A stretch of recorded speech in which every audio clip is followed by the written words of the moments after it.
Olá, seja muito bem-vindo ao DC Notícias Web. Você pode acompanhar conosco também através do QR Code que está no canto da tela, pelo YouTube. Veja agora os destaques dessa edição. Polícia Federal em Foz do Iguaçu tem novo delegado-chefe. Reconhecimento e gratidão ao bombeiro que salvou a vida de um jovem vítima de afogamento. E as novidades da Fartal, que abre seleção de entidades para 25 espaços comerciais. O DC Notícias Web já está no ar.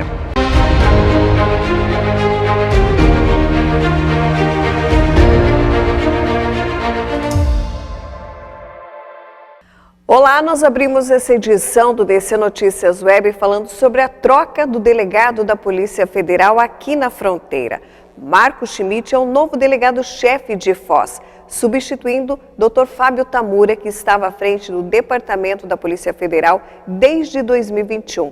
Nossa equipe conversou com o novo delegado.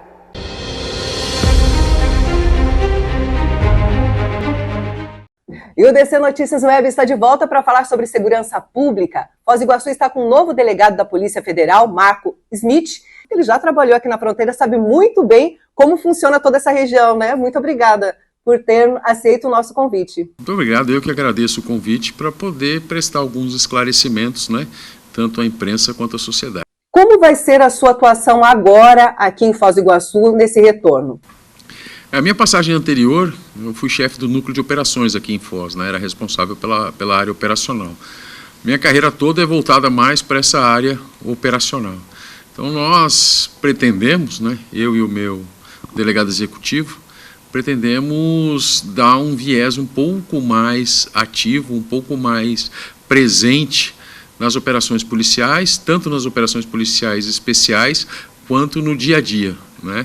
Pretendemos que a Polícia Federal esteja mais presente no dia a dia da cidade. Isso quer dizer que os iguaçuenses vão ver mais a Polícia Federal nas ruas, lá na aduana. Como que vai ser esse trabalho?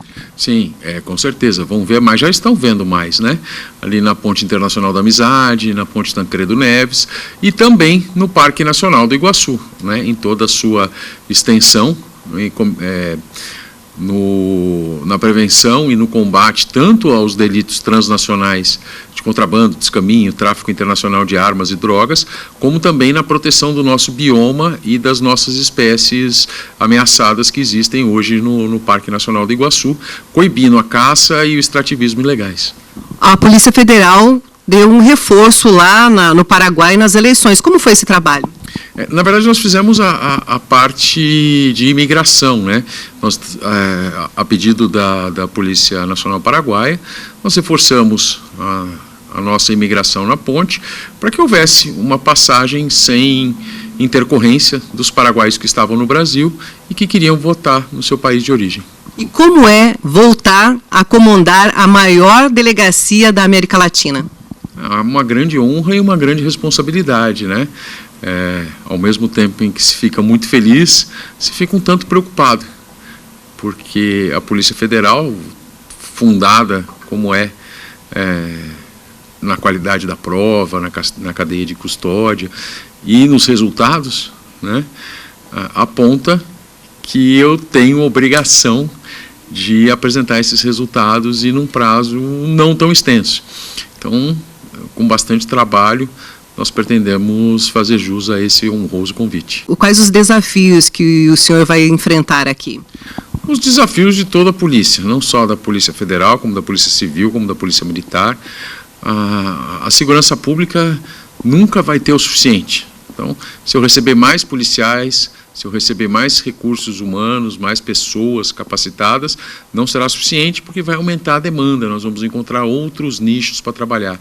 Material da mesma forma, hoje nós usamos muita tecnologia, mas sempre há tecnologia de ponta sendo disponibilizada a todo instante.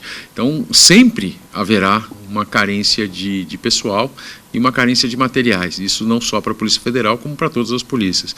Esse é o principal desafio. E, como dizia meu pai e minha mãe, se você tem um limão, faça uma limonada.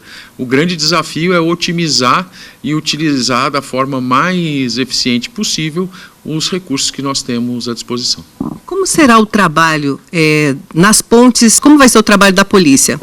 Nós vamos enfatizar um pouco mais, né, a fiscalização de pedestres, motociclistas e veículos. No momento eu estava um pouco mais voltado só para a imigração. Nós precisamos fazer inclusive está sendo feito já desde 2 semanas atrás, alguns projetos pilotos de como faremos isso, né? Se necessário, solicitaremos apoio da Força Nacional, né, para uma quantidade maior de homens que possam fazer essa fiscalização. E lá na ponte Tancredo Neves, há um entendimento, uma conversa para tentar diminuir aquelas filas, falar com esses argentinos para a gente conseguir uma ação conjunta para diminuir essas filas? O problema é, há um projeto de se implantar uma aduana única, né, fazer uma integração das polícias argentina e brasileira ali, para que o cidadão não precise passar 2 vezes pela alfândega, 2 vezes pela imigração, passaria apenas uma vez. Mas o grande problema atual da ponte Tancredo Neves nem é o fluxo de brasileiros, né? É o fluxo de paraguaios. Mais ou menos 70% daquele fluxo, daquela fila que se vê hoje, é de paraguaios que passam pelo Brasil para acessar a Argentina em razão de algumas vantagens econômicas para a compra de mercadorias lá. Lembrando que a Argentina, a única ligação que tem com o Paraguai é através de balsa, não tem ponte. Por isso os paraguaios se utilizam do território brasileiro.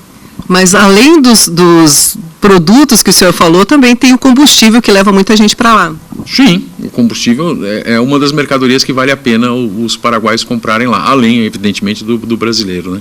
E há muita apreensão desses produtos que os brasileiros estão trazendo ou que vão para lá e trazem galão? Pois é, o sujeito encher o tanque do veículo dele na Argentina não tem problema nenhum. O que ele não pode fazer, não tem problema nenhum do ponto de vista tributário da polícia, né? Pode até ter do ponto de vista mecânico do carro, porque a composição química do combustível é um pouco diferente. Mas, para nós, o problema é efetivamente esse, é o transporte do combustível em galões. Isso não é permitido, isso é extremamente perigoso.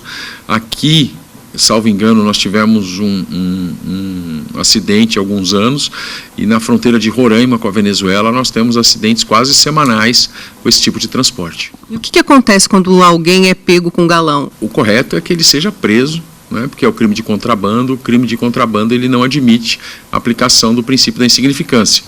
Então, ele tem uma grande chance de ser preso. O que o senhor percebeu de mudança do período que o senhor trabalhou aqui para agora, 2023? Na cidade eu percebi um incremento muito grande do turismo, né?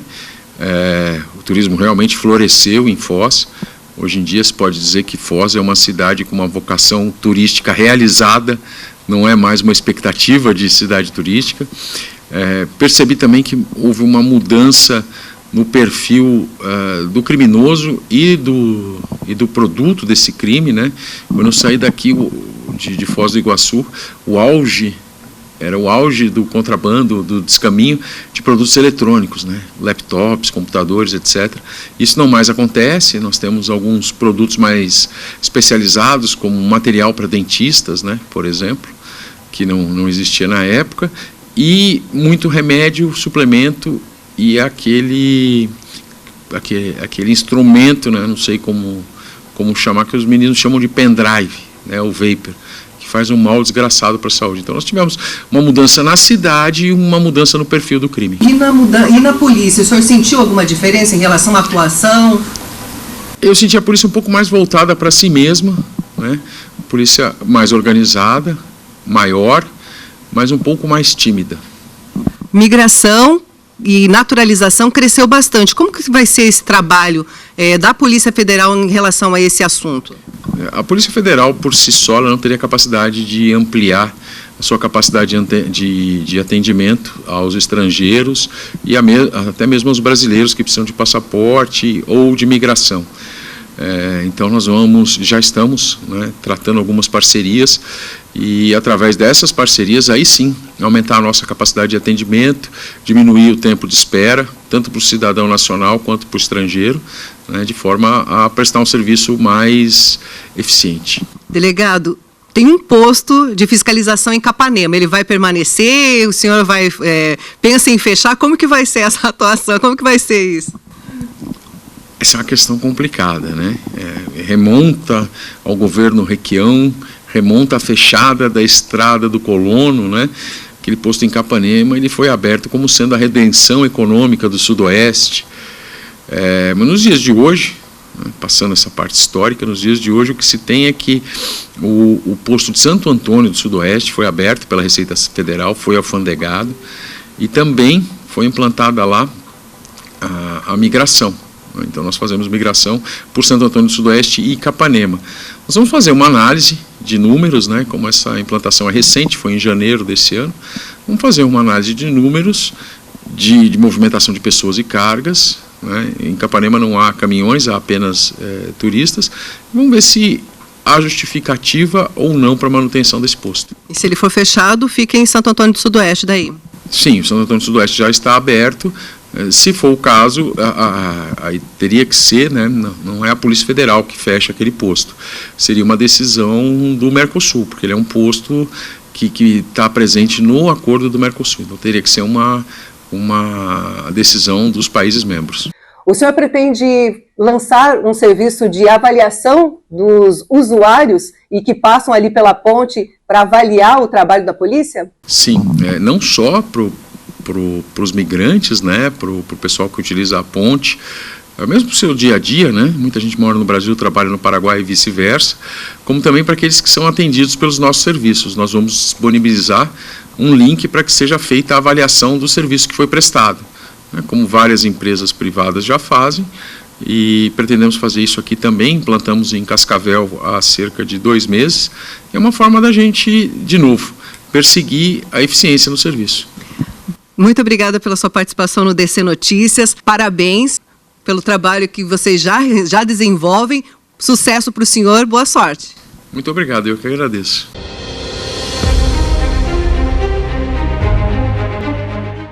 A Petrobras anunciou nesta terça-feira o fim da paridade de preços do petróleo e dos combustíveis derivados, como a gasolina e diesel. Com o dólar e o mercado internacional, a estatal diz que os reajustes serão feitos sem periodicidade, evitando o repasse e os preços internos da volatilidade internacional e do câmbio. Os reajustes continuarão sendo feitos sem nenhuma periodicidade definida e evitará repasses da volatilidade dos preços internacionais e do câmbio aos consumidores brasileiros, conforme a empresa. E veja no próximo bloco, Foz e Umuarama se enfrentam nesta terça-feira.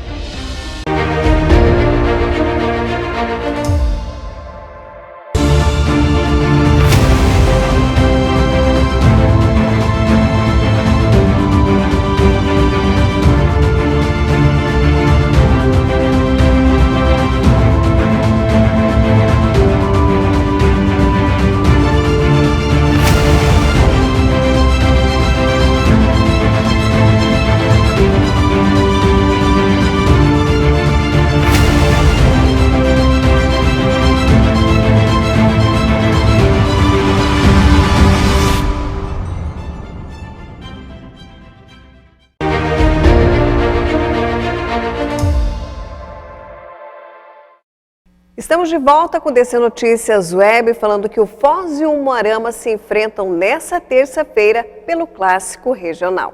O Foz Cataratas Futsal irá fazer um duelo regional contra a equipe de Umuarama às 19 horas no ginásio Costa Cavalcante, pela 7ª rodada da Liga Nacional de Futsal.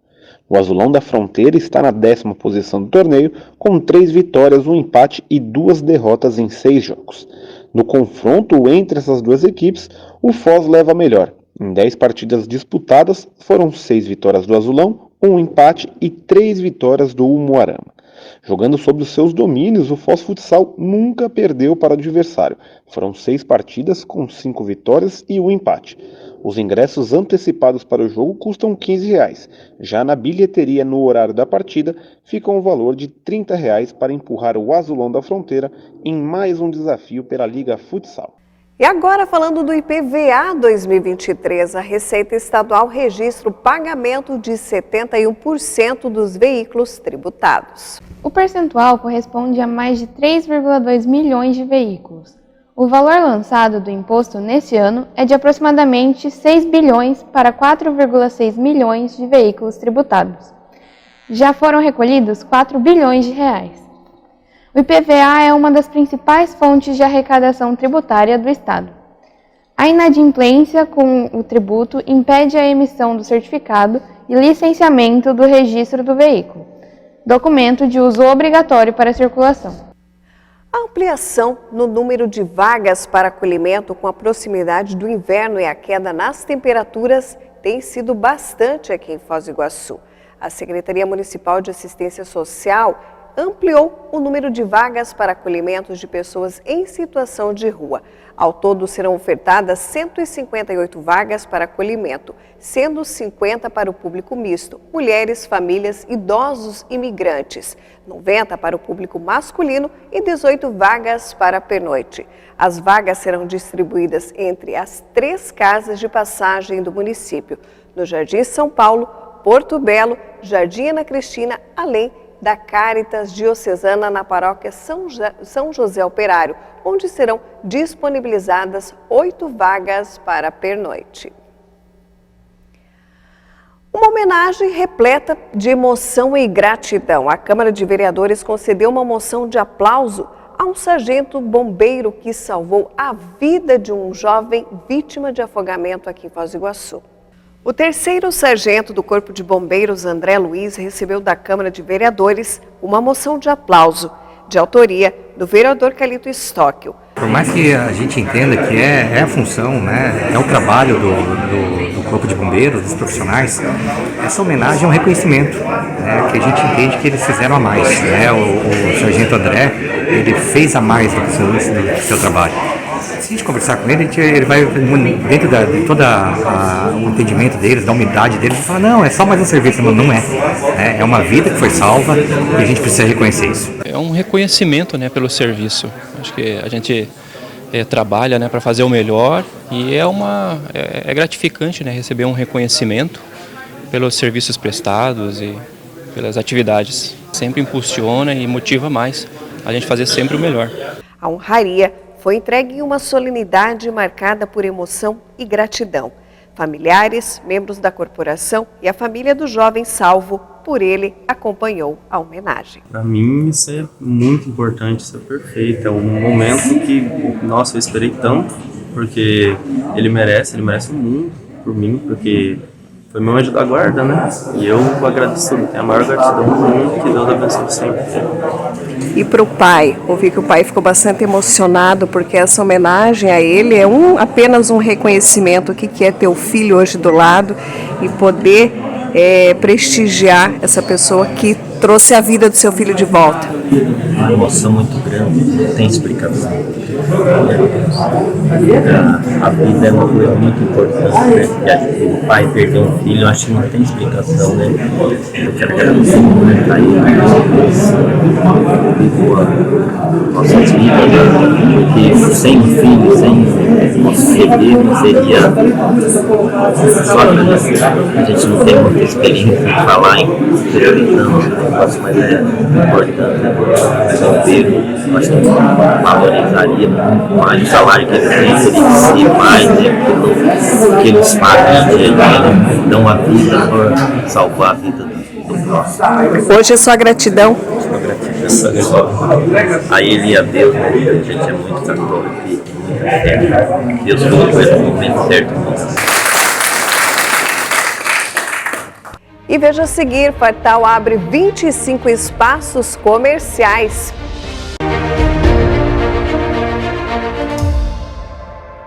Colégio Educação Dinâmica. Nosso DNA é excelência. Excelência em educar, acolher, transformar e construir o conhecimento. Excelência em preparar o aluno para buscar os melhores resultados, de forma criativa e inovadora. Educação internacional de excelência, projetos e intercâmbios internacionais para viver novas experiências de forma global. Colégio Educação Dinâmica. Escolhas que definem o seu futuro.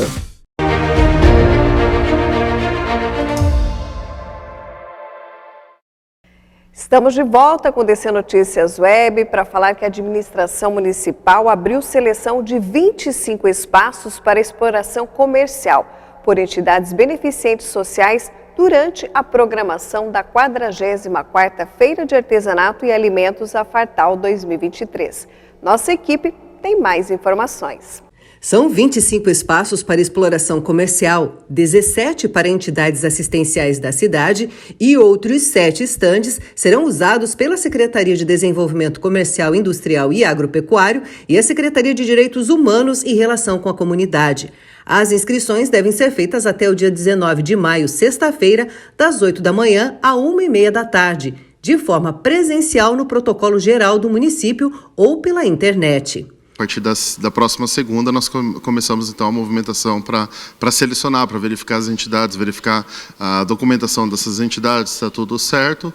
E daí no dia 24 nós teremos uma reunião com as entidades para, caso supra a necessidade, são 17 espaços disponíveis, né? Caso a gente tenha inscrições a mais, daí nós fazemos um sorteio para selecionar esses 17. Um dos pré-requisitos é que seja uma entidade assistencial atuante no município. Esse é um grande caráter da Fartal, né? A Fartal nasceu através dessas entidades, então o caráter principal da Fartal é ser de alguma forma assistencial. Então a concepção, né, e a seleção dessas entidades é que elas estejam ligadas a algum tipo de conselho, seja da assistência social, seja da juventude, seja da saúde, da educação ou mesmo o Conselho Municipal de Culturas aqui da Fundação.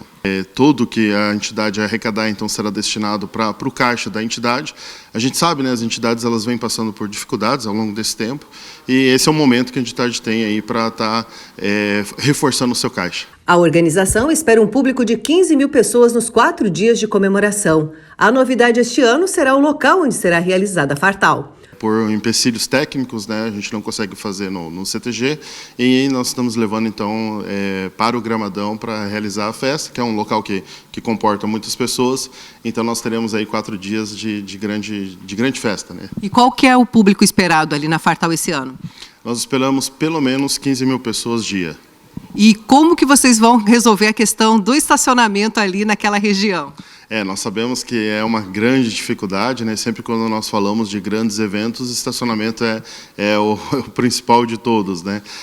Nós estamos estamos fazendo inúmeras reuniões com Fostrans, PM, GM, PRF, já fizemos várias reuniões para ajustar justamente isso. Então estão todos bem alinhados, a gente sabe que a população vai usar ali a Avenida Paraná como estacionamento, vai usar os entornos ali do Gramadão como estacionamento, então todas as forças de segurança estarão juntas aí para coibir qualquer tipo de problema.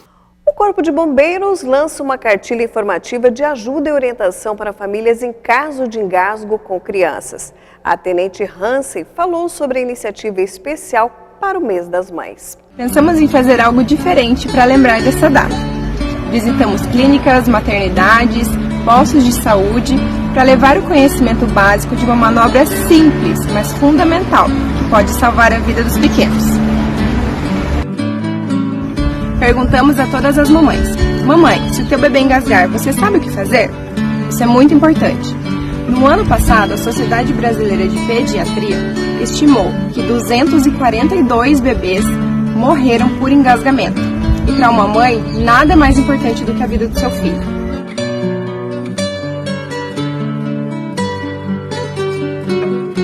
Junto com essa conversa, trouxemos este panfleto, com o passo a passo da manobra para desengasgar bebês de até 2 anos. Distribuímos e ensinamos a elas o que fazer nesses casos em que o desespero toma conta dos pais.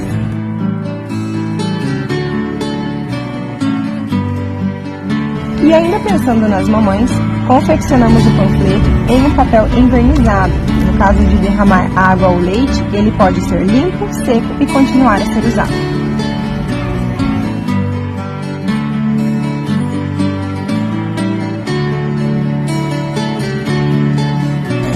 Nessa data tão especial, cumprimos um dever essencial: lembrar as mamães que o amor, aliado ao conhecimento, pode salvar o seu bem mais precioso, a vida do seu filho. E se precisar do Corpo de Bombeiros, estaremos sempre à disposição para te ajudar.